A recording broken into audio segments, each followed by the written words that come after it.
Experimento de Hawthorne. Es conocido como el experimento de Hawthorne a unas prácticas sobre el impacto de las condiciones de trabajo en los trabajadores que se estudiaron en una compañía entre los años 1924 y 1932 en Chicago, Illinois. Fue producido por Elton Mayo en conjunto con el ingeniero de la compañía y la Universidad de Harvard. La conclusión de este experimento causó un gran asombro a los directores, y sus respuestas siguen siendo objeto de estudio hasta el día de hoy.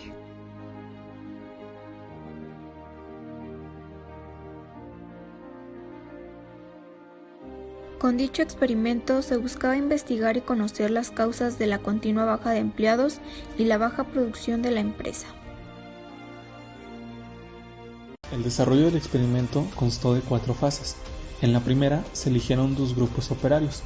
El grupo de observación trabajaba bajo intensidad de luz variable, mientras que el de control tenía una intensidad constante.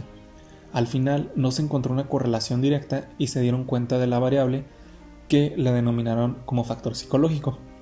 Esto quiere decir que consideraban que tenía la obligación de producir más cuando la intensidad de la iluminación aumentaba y de producir menos cuando disminuía.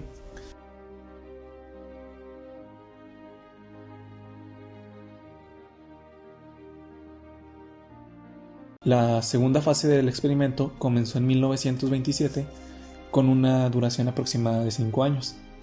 Esta consistía de hacer 2 grupos de trabajo, el grupo experimental y el grupo de control.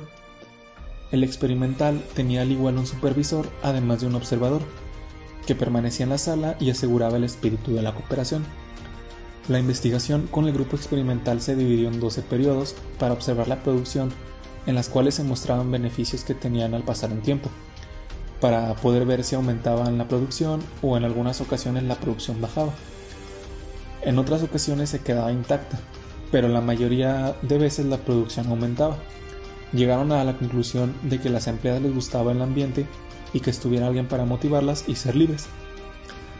En la tercera fase del experimento, los investigadores se dieron cuenta de que el grupo experimental y de control perdieron todo el interés y tomaron diferentes actitudes. Los investigadores fueron apartándose del interés inicial de encontrar mejores condiciones físicas de trabajo y orientaron toda la actividad experimental al tema de las relaciones humanas en el trabajo.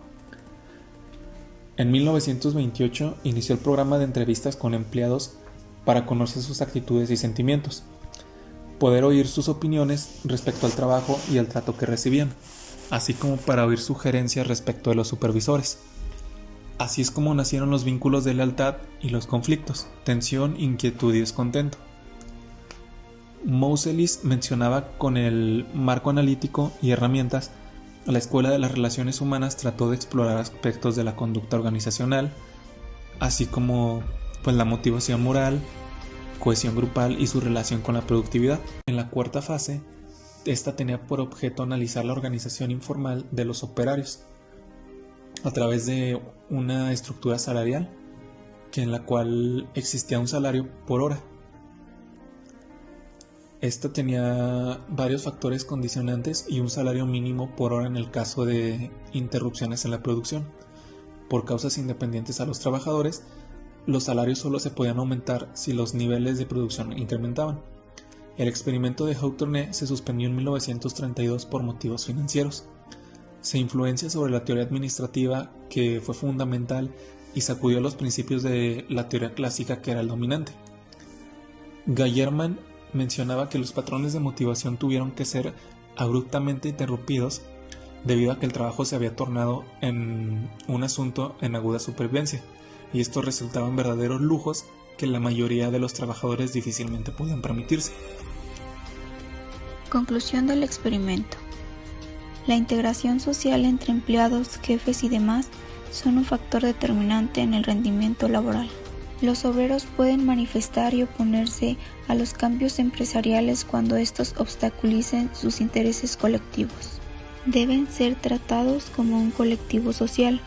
La mejor manera para motivar a un grupo de empleados es la sociabilidad y el trato justo e imparcial por parte de sus jefes. Además, como eran objeto de estudio, los grupos experimentales tendían a esforzarse más en su trabajo. Los cambios en el aumento de producción que produjo este experimento se conocen como efecto Hawthorne y sigue teniendo gran importancia para el mundo laboral en la actualidad.